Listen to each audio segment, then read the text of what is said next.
Welcome to our Maha Periyava களஞ்சியம் channel. இன்னைக்கு நம்ம பார்க்க போகிறது தெய்வத்தின் குரல் 4ஆம் பாகம் 6ஆம் அத்தியாயம் போர் தீர்ந்து அமைதி காண.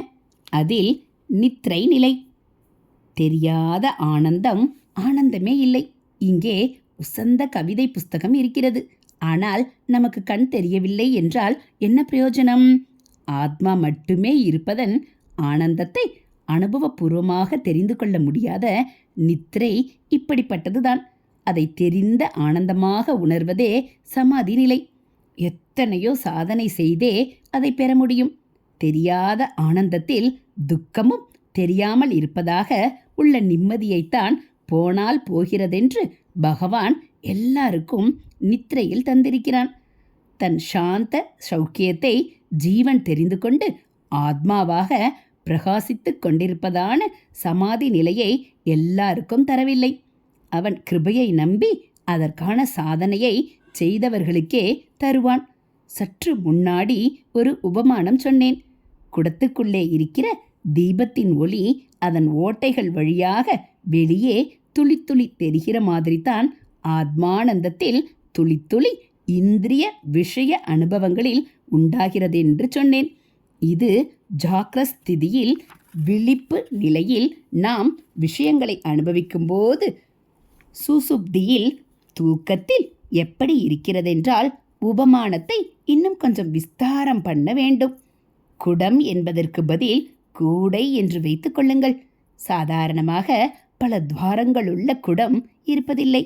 குடத்துக்குள்ளே தீபத்தை வைக்க பிரமேயமும் அதிகம் ஏற்படுவதில்லை.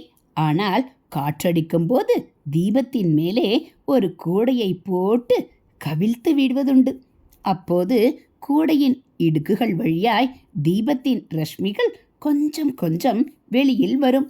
ஜாக்கிரத்தில் இப்படி இருக்கிறதென்று வைத்துக்கொண்டால் சுசுப்தியில் எப்படி இருப்பதாக சொல்வது? கூடையின் விளிம்பை பிரம்புகளை ஒரு மாதிரி முறுக்கி பண்ணி இருக்கும். அதனால் அதை போட்டு கவிழ்க்கிற போது விளிம்பு பூமியிலே முழுக்க பதியாமல் அங்கங்கே கொஞ்சம் தொட்டும் தொடாமலும் தான் இருக்கும். இதனால் பெரிய காற்றாக அடிக்கிற போது கூடைக்கு கீழாக காற்று போய் தீபம் அணைந்துவிடப் போகிறதே என்று ஒரு கம்பளியையும் எடுத்து கூடை மேல் போட்டுவிட்டால் எப்படி இருக்கும்? அதன் நெசவிலே நம் கண்ணுக்கு தெரியாத அதி சூக்ஷ்மமான இடுக்குகள் இருக்குமாதலால் இப்போதும் தீபம் எரிவதற்கான அளவு காற்று உள்ளே போகத்தான் செய்யும். ஆனாலும் நம் பார்வையிலோ கூடையின் இடுக்குகளை கம்பளி மறைத்து விடுவதால் முன்னே தெரிந்த தீப லட்சுமிகள் இப்போது அடியோடு தெரியாது. தூக்கத்தில் இப்படித்தான்.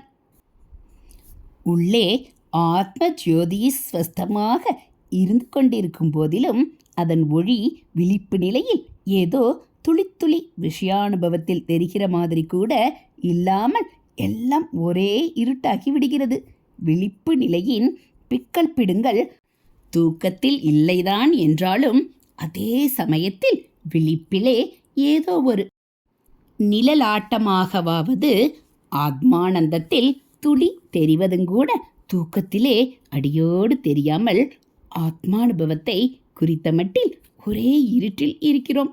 ஒரே அடியாக ஜோதிஷிலே இருக்கிற ஜோதிஷாகவே இருக்கிற சமாதி நிலைக்கும் இதற்கும் என்ன வித்தியாசம்? நம் முயற்சி இல்லாமல் தூக்கம் என்பது தானாக நம்மை கவ்விக்கொள்கிறது. தூக்கம் கண்ணை சுற்றி கொண்டு வருகிறது என்னும்போது அது நம்மை மீறிய சக்தி என்று தெரிகிறது. எனவே அதை நமக்கென்று கெட்டியாய் பிடித்து வைத்துக் கொள்வதும் நம் கைகளில் இல்லை. என்னவோ பாதி ராத்திரி முழிப்பு கொடுத்து விட்டது. அப்புறம் என்ன பண்ணியும் தூக்கம் வரலை. உடம்பை என்னவோ பண்றது என்கிறோம். அதாவது தூக்கம் என்பது எதுவோ ஒரு வெளி இயற்கை சக்தியாக நம்மை இஷ்டப்படி ஆட்டி வைப்பதுதான். தூக்க மாத்திரை சாப்பிட்டு நாமே அதை வரவழைத்துக் கொள்வதாக தோன்றும்போது கூட இதுதான் உண்மை நிலை. ஹரஹர சங்கர ஜெய ஜெய சங்கர, ஹரஹர சங்கர ஜெய ஜெய சங்கர. மகா பெரியவாச்சரணம். இதுபோல் தெய்வத்தின் குரல் பகுதிகளை நீங்கள் தினந்தோறும் கேட்கணும் அப்படின்னா மறக்காமல் நம்ம சேனலை சப்ஸ்கிரைப் பண்ணுங்கள். கூடவே பெல் ஐக்கானை கிளிக் பண்ணி ஆளுங்கிற பட்டனையும் அழுத்திடுங்க. நம்ம சேனலில் வரக்கூடிய தெய்வத்தின் குரல் பகுதிகள், ஆன்மீக கதைகள், மகாபெரிவா மகிமை எல்லாம் உங்களுக்கு பிடிச்சிருந்தா ஒரு லைக்கும் கமெண்ட்டும் கொடுங்க. தேங்க்யூ.